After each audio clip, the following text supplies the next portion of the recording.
we're waiting for Senator Mello to come back. Then we'll have them both take their places.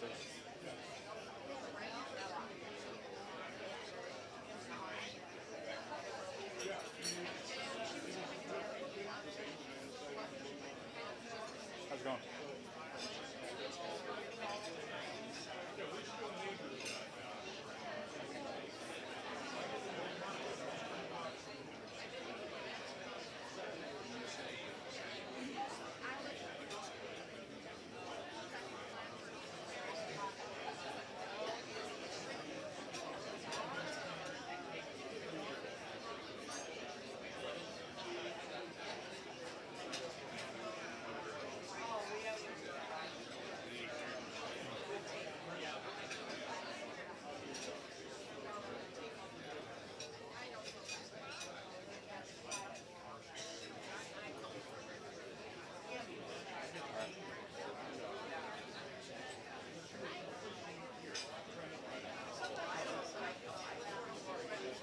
Mayor, can we get you in your position, please?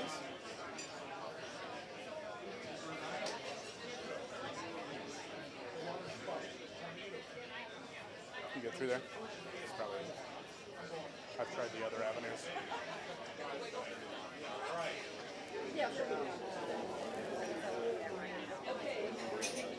Sarah, who used to be a program, is now on research.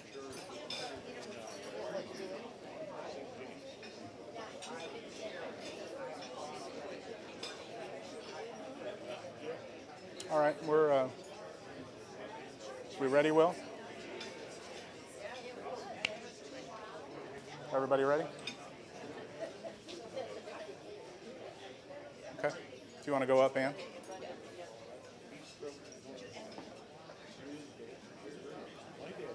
Do I need to? Go ahead. Hello, I'm Ann Charlson with the League of Women Voters of Greater Omaha. On behalf of the Omaha Press Club, WOW26 News, KIOS Radio, and the League, I want to welcome you to this mayoral debate. Our thanks to WOW26 News, our debate partner, for recording this debate, which will be broadcast tonight at 6 p.m., and to KIOS Public Radio, which is recording this for playback at 12 noon on Thursday, May 4th. And it will also be available on YouTube at the League of Women Voters website and on KPAO Public Access Television. The League never supports or opposes candidates or parties. We present this forum solely for voter education. And I now turn this over to Brian Mastry of WT6 News, who will introduce candidates and give you the forum, debate forum. Thank you. 5 seconds.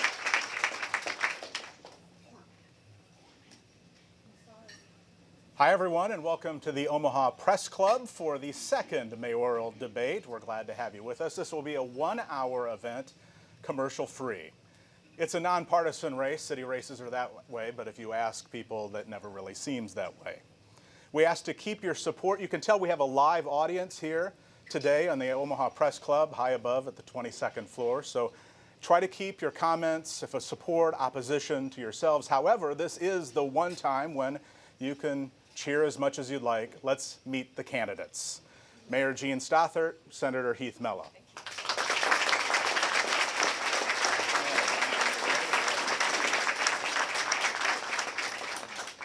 Thanks to both of you. You bet. A couple of formalities here to run through while you guys get set. Of course, the League of Women Voters are the organizing committee. They give everyone a warm welcome, as you heard a moment ago. The debate will work like this. So we'll ask a question to one candidate. They'll get 1:30. The other candidate will get 1:30 to respond. Then you'll have 30 minutes or 30 seconds to reply each one. 30 minutes, that would be one long debate, wouldn't it? Again, the League of Women Voters, this is all about voter education, folks. They don't take sides, they don't support or oppose candidates or parties, and so this is where you get kind of an unvarnished look at the candidates. A coin flip determined the order, so let's begin. We begin with Mayor Stothert. We have the window blinds closed here, as you can see. Otherwise, we would have a great view of the riverfront. Absolutely.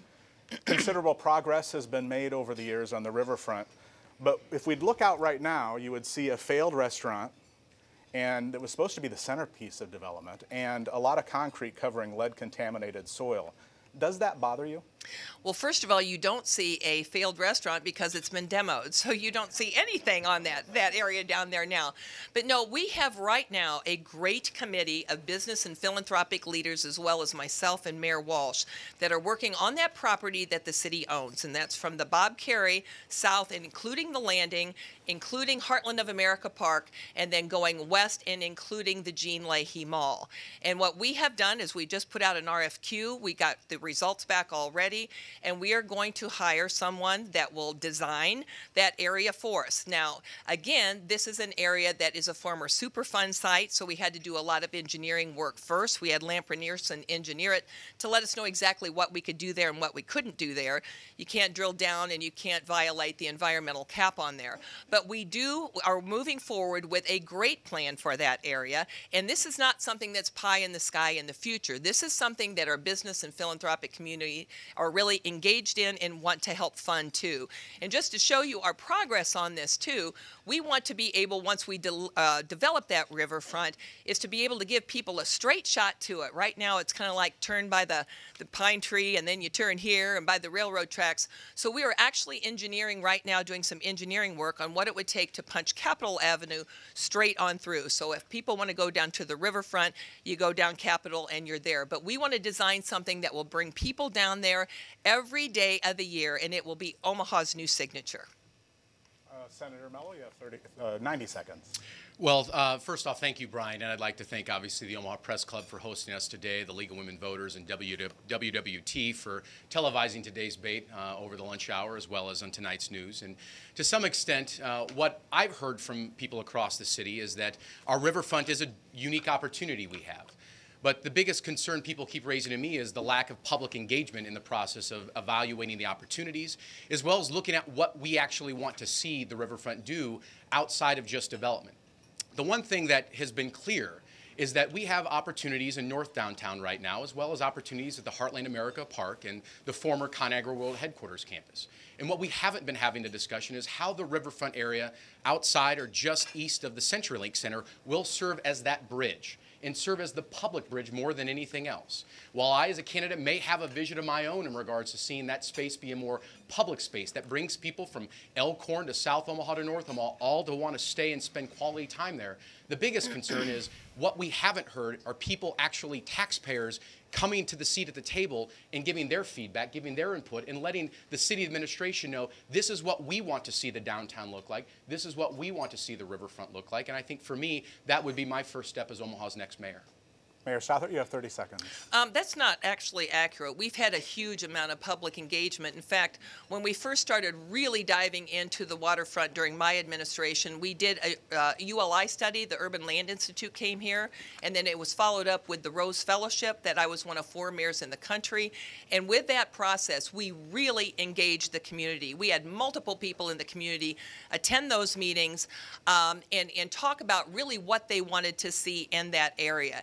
And as we continue on with the study that we're doing now with our business and philanthropic leaders, we will engage the community once we have an original plan that comes forth to us. And we've also had a lot of engagement with the Jean Leahy Mall. Senator Mello, 30 seconds. I think as much as anything else, you know, this is an issue that I've raised throughout the campaign, and it's just simply a different style and different philosophical approach, which is I believe we should be engaging taxpayers first at the beginning of projects instead of after we've spent a lot of time, energy, and money coming up with ideas and then presenting them to the taxpayers.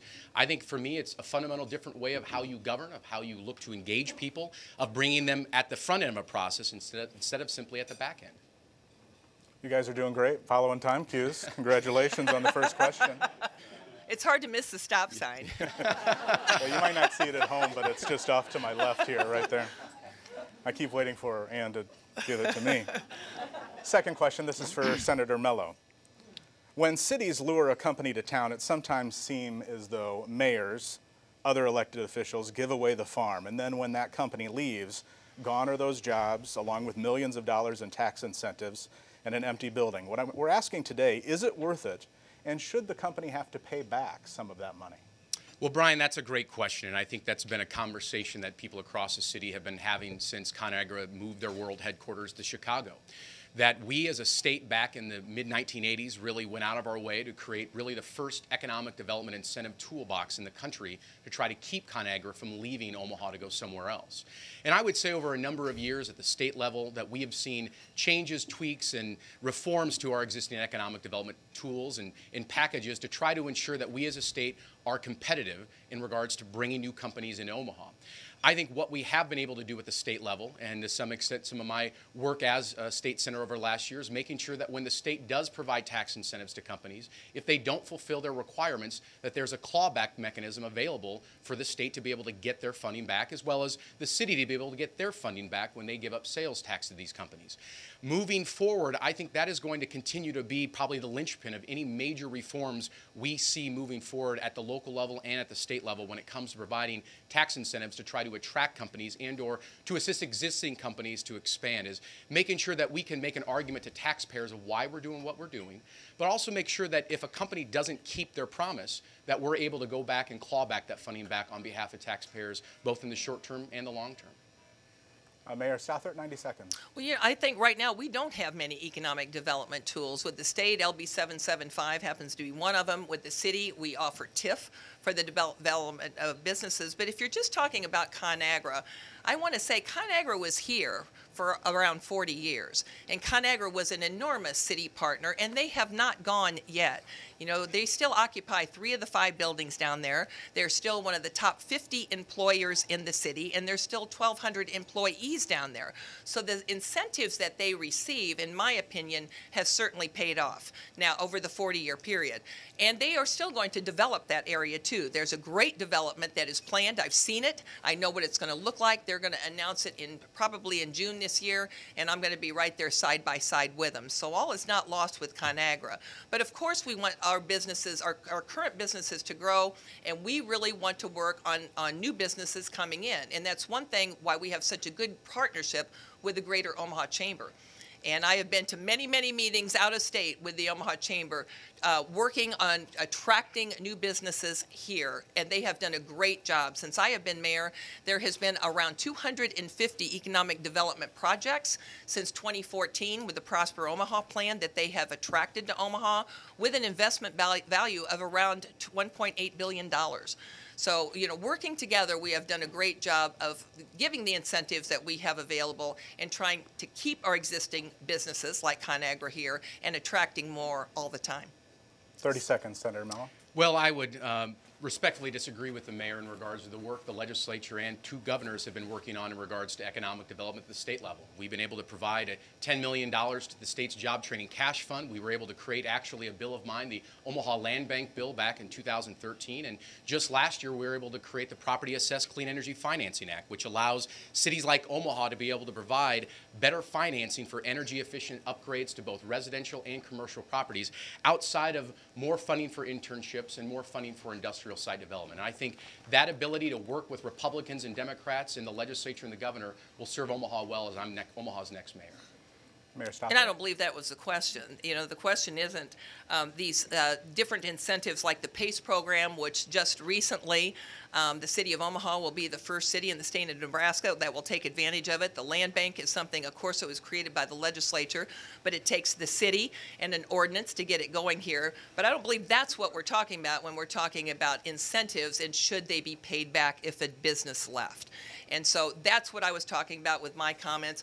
You know, there is a normal business cycle, and businesses have to do what they have to do. And a lot of times they reorganize, but we always try to work very hard to let our existing businesses grow and to bring new businesses in with every incentive that we have available. Next question is for Mayor Stothert. The Omaha wheel tax. I'm sure you guys are unaware that the wheel tax celebrated its 100th anniversary. Yes, I am. Was there a party? I know that. It started as a $1 tax, and then it's now up to 50. But that tax, if you remember, well, you don't remember, but reading about it, was a temporary tax. I probably remember, but. So the restaurant tax is just a few years old, but it brings in more than $30 million Yes, annually. it does. It did not cause diners to flee the city. Mayor Stothert is an initial opponent of the restaurant tax and having 4 years to do something about it and deciding not to. And Senator Mello, you've pitched a plan to keep the tax, but cap the amount that it brings into city coffers. Are both of you prepared today to admit that this tax really is a permanent tax? No. And let me tell you, I voted against the restaurant tax when I was a city council member because I really don't favor occupation taxes. When you tax, they have to be broad-based and they have to be fair. And at that time, it was only targeting the restaurant industry. They were opposed to it, and I had a lot of fears that it was going to hurt our restaurant industry, so I voted against it. The restaurant tax, I have to say, was never meant to go all in the fire and police pension. If you look at the ordinance, it says nothing about fire and police pension. It's an occupation tax, and like all occupation taxes, it goes into the general fund. I chose property tax relief my first 4 years of mayor over restaurant tax, and here is why. The number one tax that our citizens in Omaha complain about is the property taxes, and especially with the Turk ruling last year, with the state that raised valuations 7%, and with the increased valuations from the Douglas County assessor this year, it's property taxes that are hurting the property owners, the residential owners, the business owners more. So in my first term, I made the decision, and I think it was a right decision, to choose property tax relief first. Now, the restaurant tax, it was always a goal, and it still is a goal, and I want it to remain a goal. It's a tax that I really don't like, but I think capping it would be an administrative nightmare. I want to reduce it and get rid of it. I don't want to keep on using it, and I think that that's very possible to do. Senator Mello, is the restaurant tax a permanent tax? Well, I'm going to have to respectfully disagree with the mayor in the sense that I just don't see the mayor having any real credibility to talk about the restaurant tax, because 4 years ago it's been well documented that the mayor then as a candidate campaigned against this tax and said that she would repeal it. 4 years later, the restaurant tax is not only still in place, but it's been expanded. And so while I'm willing to put my tax cutting record in the legislature against this mayor's any day of the week, particularly in light of property taxes, knowing that we cut more property taxes in 1 year as my term as chairman of the Appropriations Committee than the mayor has done over the last 8 years in City Hall, I think the simple fact of saying that you'd like to still eliminate this tax just doesn't carry any water moving forward. Now, I'm the only candidate who came out and was honest with taxpayers and said that I'm not going to make a promise that I know I can't keep. Too many people run for public office saying things that they know they can't do. And what I said we would do is we would cap the restaurant tax as growth. Because over the last since essentially the creation of the restaurant tax, we've seen the average growth be about 4.5%. I said the best way for me as a candidate, not being in City Hall, not seeing the city's books the way that the mayor can right now, the best way to address this tax is to simply be able to cap the growth of the tax moving forward. And then with the money we see over that cap, we're then able to lower the actual tax rate year over year. It's a responsible approach. We've been able to do that at the legislative level on other taxes, and I think it can work in City Hall as well. Yeah, but it's a permanent tax in your view? I've said before, I've always said that I don't see how the city right now can eliminate the restaurant tax in light of it bringing in $32 million and seeing to some extent it covering the mayor's budget gaps over the last 4 years to the tune of $100 million that it's brought in. 30 seconds, Mayor Stothert. Well, the mayor didn't have budget gaps over the last 4 years. The mayor turned all of the deficits into surpluses, and it is not just because of the restaurant tax. You might as well say it's because of sales tax or property tax. It's because we managed the budget very carefully. In my race for mayor, I did not promise to repeal the restaurant tax. I promised to reduce the tax burden, and I promised not to raise taxes. I haven't raised taxes, and we have lowered the tax burden with the property tax. And also, as far as promising that you have cut property taxes in the legislature, beware that politician who overtaxes, puts tax money that's already collected into a fund, gives it back to the people, and says this is property reform. It is not. It's a tax shift. Mr. Mello, 30 seconds. Well, it's always interesting to hear Mayor Stothert wanting to attack Governor Dave Heineman, who came up with this proposal back in 2006 in regards to creating the state's property tax credit fund. But I think the reality speaks for itself. This was a proposal that I worked with Governor Ricketts in the legislature to provide major increases in direct property tax relief. But the bigger issue is, over the last 4 years, the restaurant tax has brought in over $100 million to the city budget. There is no way the city could have balanced its budget without the restaurant tax, and to say otherwise is simply not being straight with the facts. Next question. By the way, did your property values go up on your houses? Douglas County Assessor Diane Badiato has been hammered, of course, for months for higher valuation on his home. First of all, I'm asking, this is for Mr. Mello to start, is the criticism warranted? And secondly, if political subdivisions like the city, the schools, other taxing bodies, if they just lowered their tax rates, citizens would not be paying any more in taxes, even if the valuations rise. So as mayor, would you lower the tax rate to avoid a windfall of taxes from higher valuations? Well, the first part of your question, Brian, I think speaks to something I've been talking about across the city, and that's building relationships. That's a mayor who can spend time with county officials, whether it's the county assessor or the county board, and talk about these issues before they become public in the sense of the windfall kind of tax issue that hit everyone across Douglas County. And I've said this very clearly, that I think the mayor has an obligation to spend time with the county assessor before that information comes out, to start the discussion and the planning process as soon as possible. Now, I would say to some extent the mayor and I have a very similar position in regards to windfall property valuations, which we're seeing this year, as well as what we saw last year in regards to the state Turk ruling.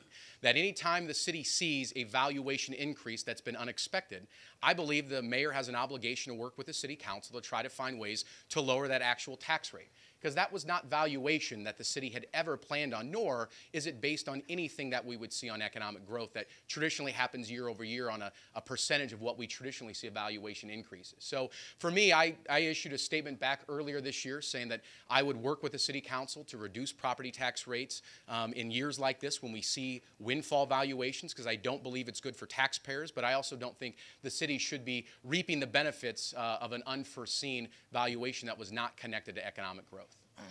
Mayor Stothert? As I develop the city budget, and I've done 4 budgets now, and they usually take us about a year to do it. You know, the all-fund budget is over $900 million. The general fund right now is about $370 million, so it takes a long time to do it. But we always meet with the Douglas County assessor months before the true preliminary information comes out at the end of March. What people found out what Diane Battiato was planning on doing, she had not discussed it with us at all, because the true preliminaries had not come out yet, which is always in March. So we always meet with her, and we always do talk to her. Now, as far as the city's concerned, if they were left the way the original valuations were coming out, the windfall from the city, the total windfall, is only a little over $8 million, and to the general fund, it's a little bit over $4 million. So the actual windfall isn't as much as you think it would be. However, right now, and it changes every year, 1 penny of property tax revenue equals about $3.1 million. So what I did is I went and spoke in front of the Douglas County Board, and I promised during that testimony that I gave, if those evaluations stayed high the way they were, that we would lower property tax rates, again, like I've already done twice, to try to relieve what the taxpayers are going to be increased in paying. The issue is what she tried to do is she tried to catch up with about 10, 11 years of neglect of not valuating properties, which are actually supposed to be revaluated annually, and was trying to catch up with around 10 years in 1 year. And most of the valuations she had, they have to be by state law between 93 and 100%. She moved them at that time originally all up to 100%. Now they have been revised right now, so we're refiguring what the actual impact will be. Mr. Mello, 30 seconds. I think as much as anything else, the mayor and myself have a very similar position in regards to wanting to lower the tax rate based on these windfall valuations. I would say, though, my record in the legislature regarding property tax relief has been very clear, as I mentioned earlier, not only in regards to increasing the state's property tax credit fund, but advocating against opposition of an administration in the legislature earlier in my first term of eliminating state aid to cities like Omaha, which we knew at the time when that aid was eliminated, it would result in a tax increase or some form or another, because the city of Omaha lost close to $7 million. Mayor Stothert, 30. The state of Nebraska has talked and studied for years and years and years about restructuring the state's tax structure, and they have not done anything yet. You know, and that's a concern to me too. As far as, you know, with the state, they're the ones that determine how property is valued. It's the state law that determines it's between 93 and 100%. And so these are things as far as the state's tax structure that we have been asking the legislature to work on for years and years and years. They need to do their job. What I can do locally is recommend to the city council to lower the tax rate, and that's what I have done twice. Crime, that's always a big issue for voters. It's Yes. been a big issue in this campaign as well. We're going to dive down to just a bit of a specific. The police chief has repeatedly told us that his officers cannot do it alone. They need our eyes and our ears to helping make the streets safer. Our question, is the city doing enough by working with nonprofits who have the same goals as a safer city for all of us? Am I first? Yep. Absolutely. In fact, Chief Schmatter has always said, number one, we have said crime is down in Omaha. You know, in 2015, 6 out of the 7 indexes showed marked improvement. In 2016, the 2 crimes that we used to evaluate gang activity the most, homicides, down a 13-year low, shootings down a 10-year low. We have made a lot of progress. Response times for priority 1 calls are down during my administration, and that's undisputable. But we cannot do it alone. And there are many civic groups, from the Empowerment Network to 360 to our Faith and Community Task Force that we have, Faith and Community volunteers that we have, the school districts, our administrators in the school. We work with all of those groups all the time. And when we talk about if you're going to address crime, you have to address it at the root of the problem. And that's exactly what we have been doing ever since Chief Schmatter has been chief. And that's why I feel like you see such a difference in the amount of crime that is occurring in Omaha. Now, you know, I always talk about crime and the perception of crime, because we can show you statistics and we could show you our data and we could show you that crime is down and it's trending down. If you look at the first 2 years that I was mayor and you look at the number of crime incidences and compare them to the second 2 years, it's down by the thousands. But we can't do it alone. And the reason we are addressing it at the root is because we are working with all of these community groups and they are so engaged, and that's why you are seeing so much progress. Senator Mello. Well, this is just another example where the mayor and myself will have a respectful disagreement, because I believe facts speak for themselves and the data speaks for itself, and violent crime in the city is up over the last 4 years. Response times on average are up over the last 4 years. Response time, Tier 2 or Priority 2 response times are up over the last 4 years. And so to some respect, we're going to have a respectful disagreement in regards to the interpretation of the facts, but looking at OPD statistics and the FBI statistics that were released by the Omaha World-Herald on Tuesday show that crime is actually up, particularly violent crime is up. Now, I've been campaigning since I announced back in August that the only way we're going to truly address crime in the city is we have to have a comprehensive approach. I've said we're going to have to make more investments and build more capacity in our public safety departments by building a 5th police precinct in the western side of the city, of expanding resources for frontline officers, technology and equipment for our police department. But like in healthcare, if you simply treat a symptom, you'll never actually cure the disease. And crime prevention has been something I have been campaigning on across this city. And to some extent, talking about lack of living wage jobs, lack of access to behavioral health care, lack of access to reliable transportation, and a lack of access to quality, affordable housing are issues that people across this city are telling me they are not seeing leadership from the mayor on. For the mayor to say that this is being done with no blueprint, with no document that we can show this is what is being done from City Hall, I think is not being forthright in regards to what I've heard working with these organizations as a state senator, particularly over the last 4 years. Mayor Stothert. I think the fundamental difference between me and Heath Mello is I do trust the police chief and his command staff, and he apparently does not. I get my crime statistics from him. He gives me the data every year, and he is very adamant about our crime statistics, that they are accurate, they are not inaccurate. If you talk about violent crime is up, what Heath Mello is talking about is rape. Rape was up in 2016, but Chief Schmatter doesn't attribute that to more rapes are occurring. It's just more are being reported. It used to be one of those crimes that was hidden and wasn't reported enough. And we have taken a lot of action as far as hiring 56 more police officers. We've been talking about a 5th police precinct for 3.5 years, and we have already put the money in the budget this year that was approved last year for the 5th police precinct. So we have, in body cameras, we already have them on over 100 of our officers, and we're doing the next round next year. Senator Mello, do you trust the police chief? Well, I think to some extent, Mayor Stothart's response, I think, is a glimpse of how she looks at people who disagree. the sense that I don't have a bad working relationship with the chief simply because I look at data differently than maybe what the mayor does. And I think it's simply looking at my record in the legislature of working with Chief Schmatter that we have a good working relationship, but we can agree to disagree when it comes to statistics and when it comes to facts. And the mayor has consistently said when you disagree with her or the chief, you are attacking them. And I just simply don't look at governing or that approach the same way, particularly when it comes to hard data that drives our decisions when it comes to public safety. Let's break out just for a moment here. Is that your style of leadership? Absolutely not. I mean, if you know, what we're having here is a debate, and I never said that if you're attacking Chief Schmatter and myself if you disagree with the data. I just said the data that you're saying, and to tell the community that the city is more dangerous or that crime is going up is inaccurate, and we have the data to show it. I get my data from the chief and his command staff. They're the ones that evaluate it every year, and we know where we stand. Those most violent crimes that we talked about, with the homicides being at a 13-year low and the number of shooting incidences at a 10-year low, that is undisputable. Priority 1 call response times. The response times have decreased since I have been mayor. That is undisputable. So, yeah, we can look at statistics different, but I think the facts are the facts. Mr. Mello?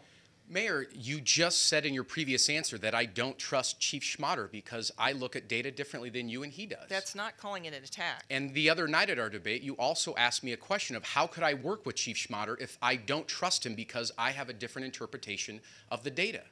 I think that approach itself speaks a major difference between how I look at the world and how you look at the world. I have disagreements with people all the time, but I don't think that they're wrong. I don't think that I can't work with them simply because we look at data or look at an issue in a different way. And I think for you to consistently keep saying that I don't trust someone because I don't see the data the same way, I think that's you're not being honest with taxpayers in regards to the approach that you take in comparison to the approach I take. Yes, I am being honest. And the other night at the debate, you said you get a lot of your information about crime from Twitter.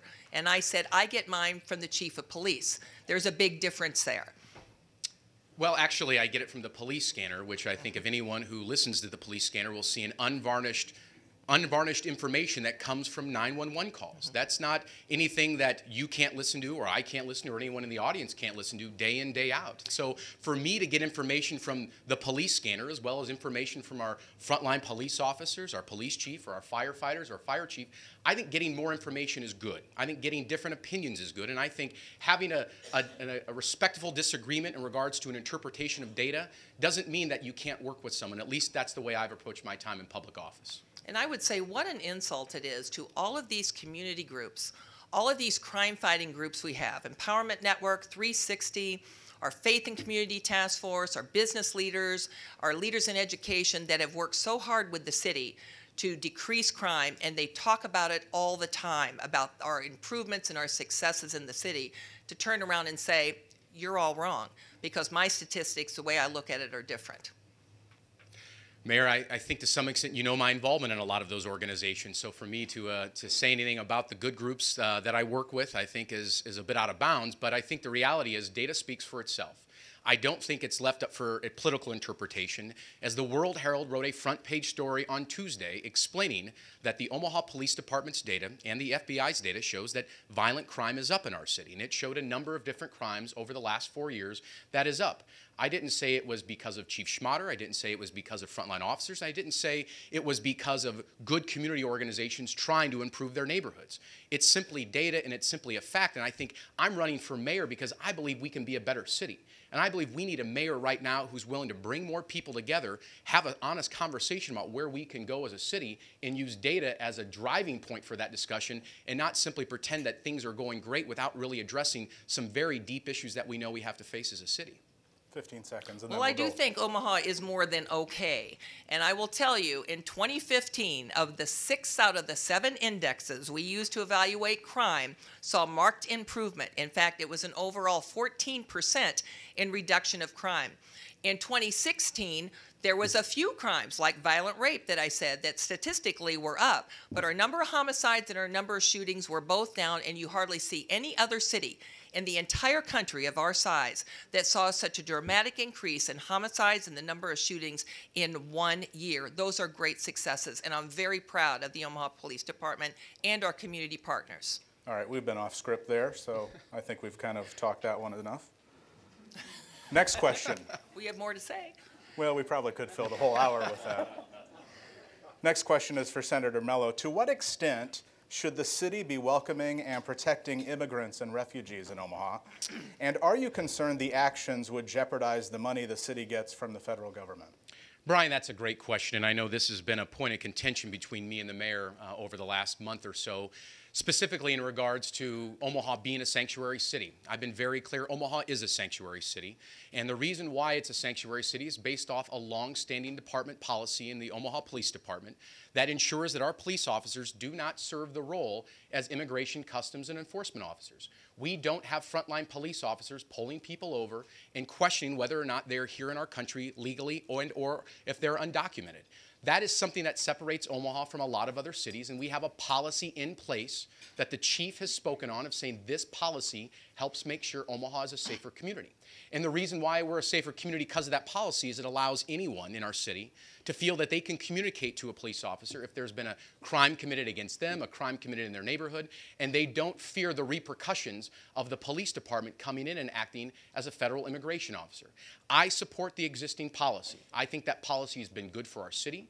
I believe it will continue to be good for our city, and I believe that policy creates a more welcoming environment for our city moving forward. Now, in regards to any loss of federal funds, I think we all know that there is no definition of what a sanctuary city even is, and to some extent, any potential violation or whatever comes from the federal government no doubt will be challenged in a court of law, which has already been discussed when the new administration took over in January. Mayor Stothert? I would totally disagree that Omaha is a sanctuary city. I think your information is wrong. A sanctuary city, although there's no legal definition, it generally means that a city has laws, practices, or policies that will obstruct the federal immigration laws. We do not have that. We work with ICE. Immigration has always been a federal issue. We work with ICE, we do detain, and we do deport. Just because there is a mission, there isn't the mission of the Omaha Police Department to act as ICE's agents doesn't mean that we are a sanctuary city. It has always been a federal issue. So the Omaha Police Department's mission is not to go around checking people's legal status or legal papers. They don't have the resources or the ability to do that. If the Omaha Police Department pulls someone over for speeding and they suspect they may be illegal, they can write a report and they can send it to ICE, but they do not have the ability to check their legal status. That does not mean that we are a sanctuary city, and we certainly will not stand back and let people get away with their actions if they are criminals. If there is criminal activity and that person is incarcerated, absolutely their immigration status will be run and it will be checked, and if there's any ICE holes on them, ICE will be contacted. That does not mean we are a sanctuary city if they don't act as ICE's officers. It doesn't mean that at all. So I will argue we are not a sanctuary city. We have not been, and I would argue that being a sanctuary city is not good for the citizens of Omaha. Senator Mello. We're just going to have to respectfully disagree on this, and the mayor just made my point, that police department and police officers do not pull people over, do not arrest someone if they're in our country with undocumented status. The President of the United States has said he's going to empower police officers to act as immigration officers. That will stop sanctuary city, so to speak, moving forward. Omaha is a sanctuary city. We have been one for a number of years based on this policy, and no matter any way the mayor tries to describe it, since there is no legal definition both at the federal level and or locally, we're going to continue to provide that safe harbor for people based with our police department policies and procedures. And again, Heath Mello is wrong on that. We are not a sanctuary city, and the Omaha Police Department cannot pull someone over just strictly based on questioning someone's legal status. They cannot do that. And that again, they do not have the resources. They do not have the ability to get into the federal immigration files to check somebody's legal status. You can't check their status by looking at them. I mean, they might have, if they not even have a driver's license, they might have a green card, they might have a visa. You can't tell by looking at someone And so that, no, they do not do that, but that does not mean that we are a sanctuary city. And if there is any question, they absolutely can write up a report and give it to ICE to track that person down. But that's not the mission of the Omaha Police Department, to do the work for the federal immigration officers. It's not their mission, and they don't do that. It doesn't mean we're a sanctuary city. Next question. This is for Mayor Stothert. In tough economic times in particular, libraries are used more and more by its citizens, especially families. This question kind of a three-parter, so try to follow. Do you have an Omaha Public Library card? If so, how do you use the libraries? Read a good book lately? And thirdly, what needs to ensure libraries have a future? Well, first of all, do I have a library card? That's a good, you know what? I bet you I don't. Because frankly, I go into our libraries a lot, but I probably don't have a card, so I will admit that, I don't. You just say However, you're mayor, I'm mayor, give me a book. no, I don't. I don't do that. However, we do have 12, yeah, that doesn't work. We do have 12 public libraries, and they have been a priority to the city for years. We have put more money in the public libraries since I have been mayor every single year. We're not cutting them, we put more in there. And what I feel very strongly about, and I have asked the Library Board of Trustees to do this too, and we have a new library director in the city of Omaha, and she's doing a wonderful job because we're really trying to modernize and upgrade our libraries. But I asked them to do a facilities plan for the Omaha Public Libraries. You know, we have 12 public libraries, to really let us know what we need now and into the future as far as our library system goes. One of the things that I really care about is our downtown library. Number one, it's prime real estate property right there at the end of the Jean Leahy Mall, but also a downtown library has to fit the needs of the customers. And what we are working with our Library Board of Trustees and the new library director is, what do we need if we want to build a new downtown library? There's a great site for it now at the Civic Auditorium site. There's always been a civic component at that site when we first had the conceptual design of it. And we are working now with them of what a downtown library would look like. Could it be part of a regular traditional books library and another do space? So that is something we're working with them right now. Perfect spot where the Civic Auditorium site was, with the access to Central High and to Creighton both. But yes, I think that there's a lot of people who care a lot about our public libraries. I do too. We've done a lot of technology upgrades since I've been mayor too. But I think they are thriving and they will continue to thrive. Senator Mello. Yes, I have a library card. Yes, I've used the libraries. During the campaign, not as much. Traditionally used them for a lot of community meetings in South Omaha, particularly the South Omaha Library, as well as utilizing their technology there.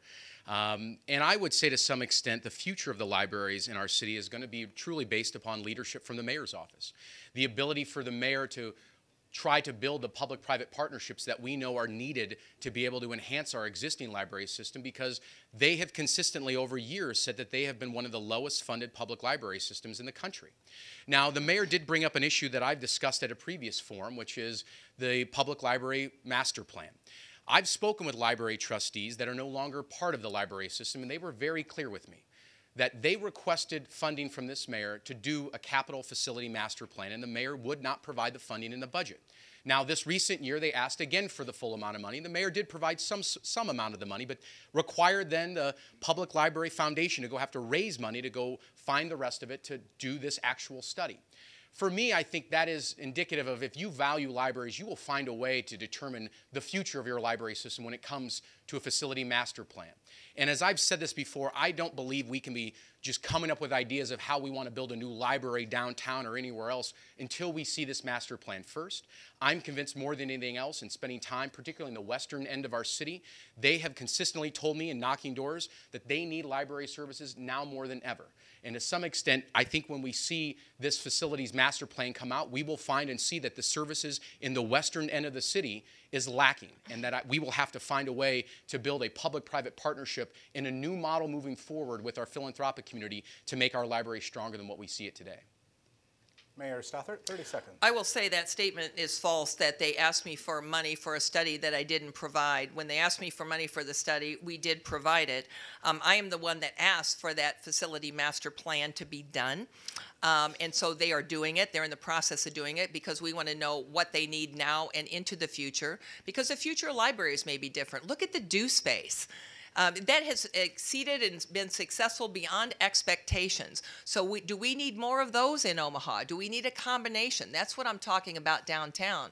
But when we talk about what the downtown library will be and should be, it is absolutely going to be determined by community engagement. And that's what our new library director and myself want to do. What do the customers need downtown? And then we will start developing what that type of a building will be. But the master plan will show the number of libraries that we need all over Omaha, where they should be, where the locations should be. And I agree, we might have to look at where we need to move more out west. The Millard branch is one of the busiest libraries we have. We have a library out in Elkhorn, but that's only one library out in Elkhorn. So with this master plan, we'll tell a lot of information, but we will engage the community before we make any moves. Senator Mello. I'm just grateful that the mayor brought up the due space, because that's indicative, I think, of the lack of leadership we've seen from this mayor when it comes to libraries over the last 4 years. The due space was purely funded with private and other public partners, was driven by other people outside of the city of Omaha. And that entire entity and that entire initiative was driven outside of the mayor's office, because they were able to bring people together with a vision to say, this is the future, what we believe of our library system when it comes and connects to advanced manufacturing, technology, and innovation. I think that is right there indicative of the lack of vision that we're currently seeing and the lack of the ability to bring people together inside the mayor's office to make a project like that come to fruition. That statement is not true either. I worked with all of the private donors that were putting the due space together for months and months and months. We had meetings in my office. They told me what their plan was. They told me what their research that they were doing, and they told me how it was going to be funded, and it was going to be funded all with private dollars. That was their decision. And their original plan was, after it was funded, they were going to see the success over a certain period of years. And the plan originally was then it was going to be handed over to the city, and the city would take it over, which I agreed to do. So to say that I wasn't involved at all or had a lack of leadership or vision, I think is just false, and it's political jargon. Mr. Mello, care to respond?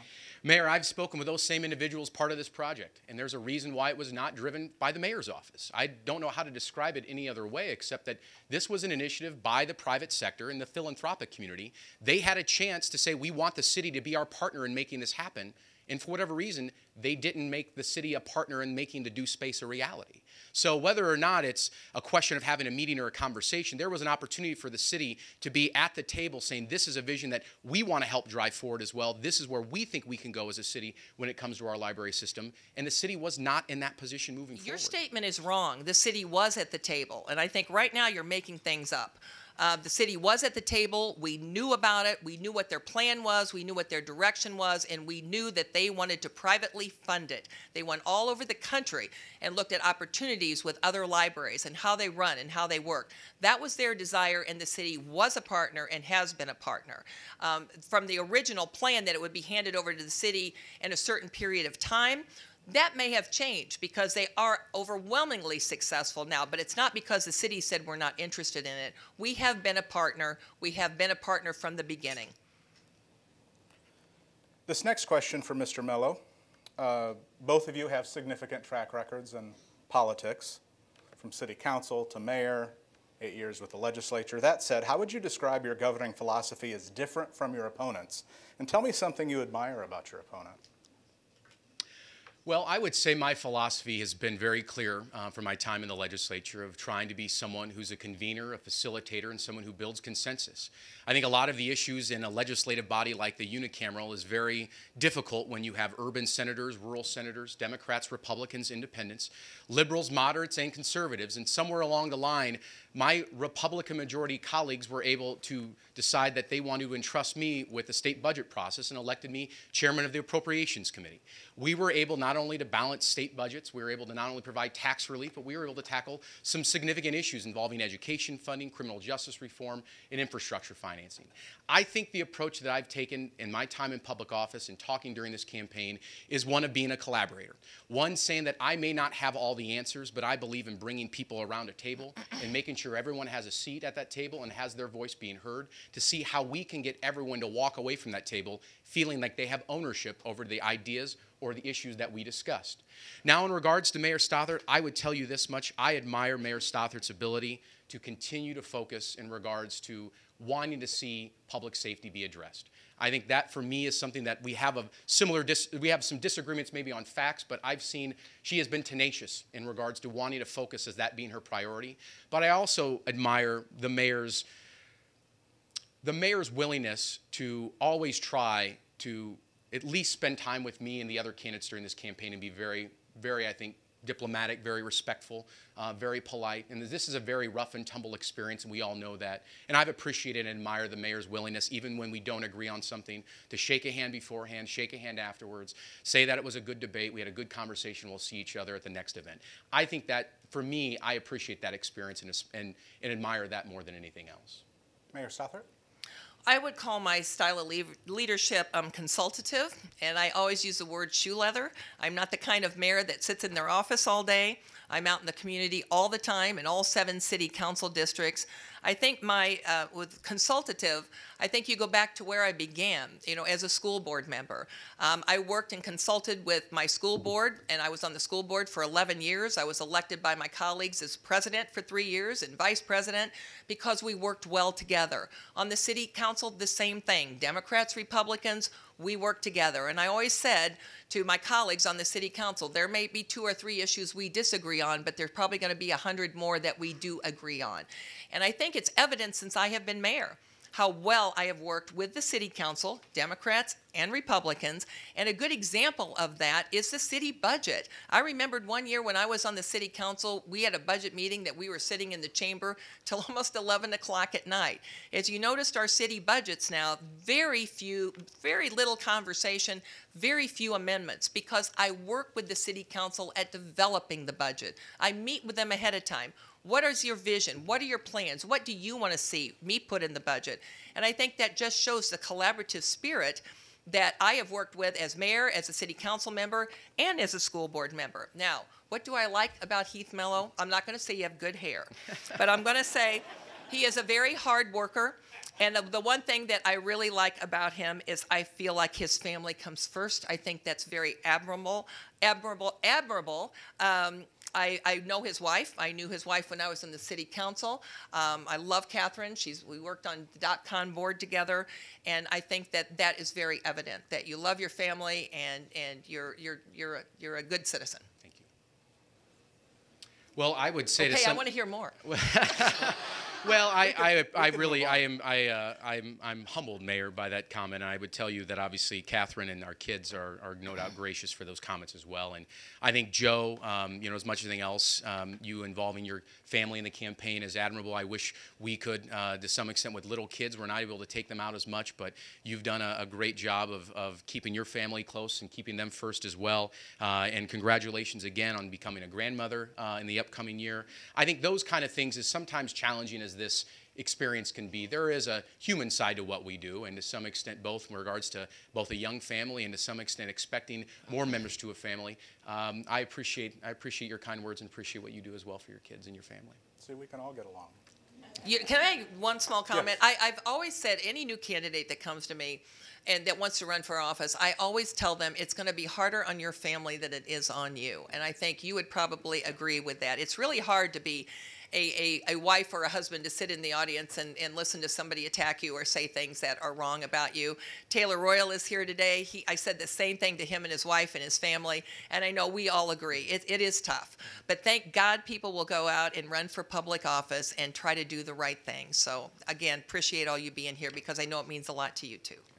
We're running short on time, so for this next question, we'll give you just a minute for it. I want to make sure you get your 2 minutes at the end for closing arguments. This question goes to Mayor Stothert. No matter how much we dive into the weeds on policy and philosophies today, elections are often won and lost on how well a city keeps us safe, plows the streets, picks up the trash, fixes the roads. Based on that, Mayor, will voters give you a passing grade?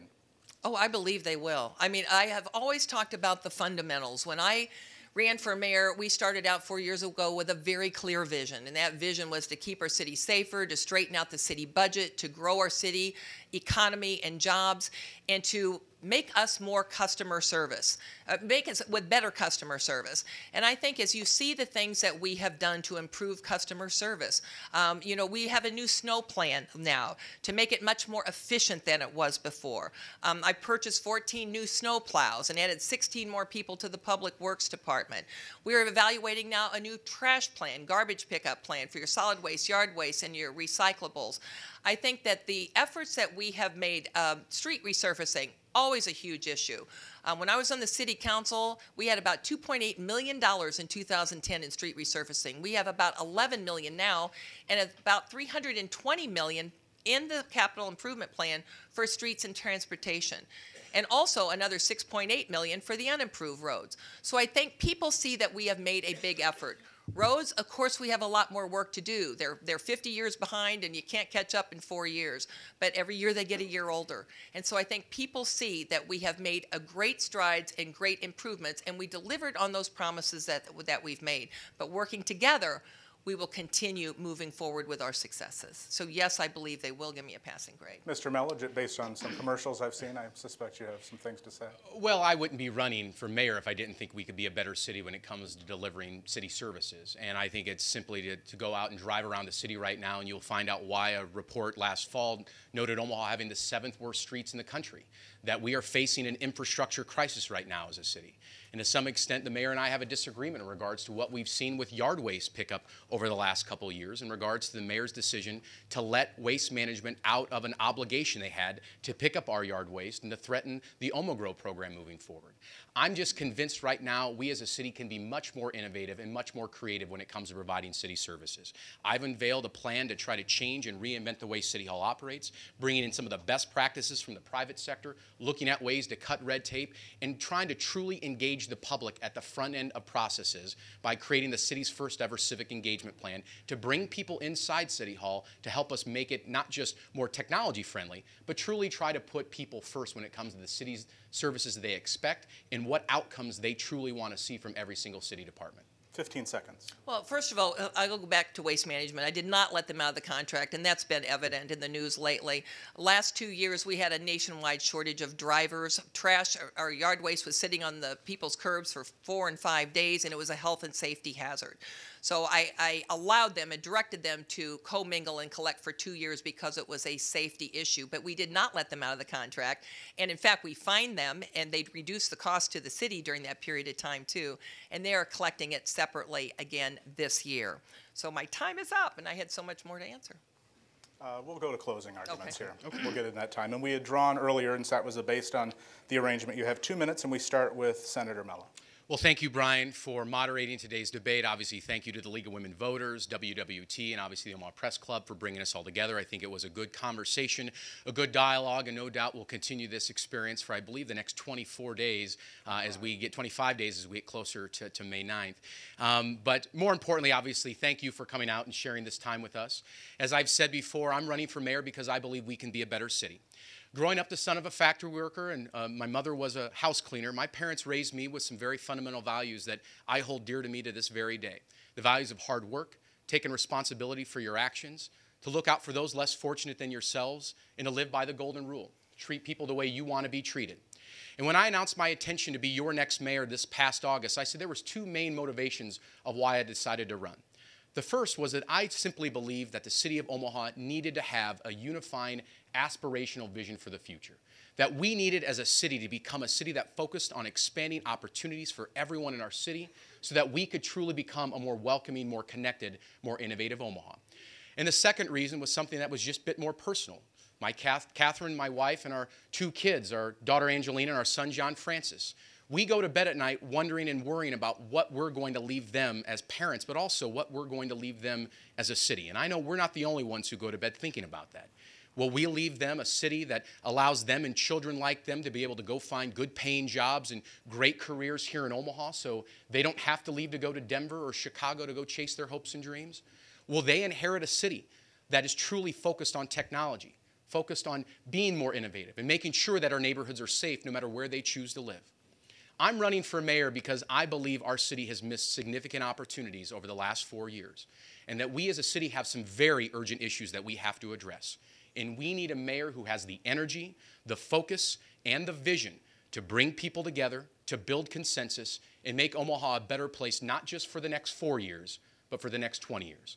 With that being said, my name is Heath Mello, and I'd be honored to have your vote in the upcoming May 9th general election for mayor. Thank you. Mayor Stothert, you have 2 minutes. Thank you. Well, first of all, thank you all for being here today. Thank you to the voters for listening to us. Thank you for our sponsors, and I wish all of you a very happy holiday weekend also. And it is such an exciting time for me to be the leader of the city as your mayor. The cooperation and the spirit we have right now in this city between organizations and individuals are so positive right now. And we have come a long way in the last 4 years. The city is safer now. The budget is under control. We've turned deficits into surpluses. We've lowered your property tax rate twice. We've renegotiated every labor contract now to give some stability to the city. The economy is growing. People are investing in Omaha right now. Since I've been mayor, $2.7 billion worth of economic investment in the city and 53,000 building permits. Things are going in the right direction. We have modernized City Hall. We have grown our economy, and things are heading in the right direction. Now, we don't just get on these national lists by chance. We have been in the last 4 years on many national lists. Best place to raise a family, best place to find a job, top city for millennials to be in, best place to retire. Those things don't just happen, and they weren't happening 4 years ago. So in the next 4 years, I will continue to focus on the fundamentals: public safety, balancing the city budget, improving city services. But I will also focus on making Omaha a more inclusive city, to focus on greater neighborhood support, a more vibrant downtown, and a new riverfront as our new signature. It has been an honor and a pleasure to serve as your mayor for the past 4 years, and I'm asking for your vote and support so I can continue another 4 years. And together, we're not just okay. We are a great city, and together we can make it an extraordinary city. So thank you all for being here and for listening today, and we ask you to all go out and vote on May 9th. That's the important thing. Thank you.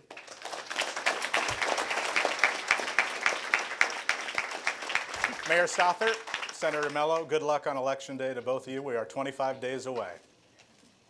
Thanks to everyone for taking part. We'll see you next time.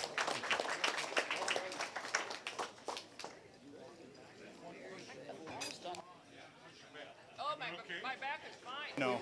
I'm an inch shorter, but my back is fine.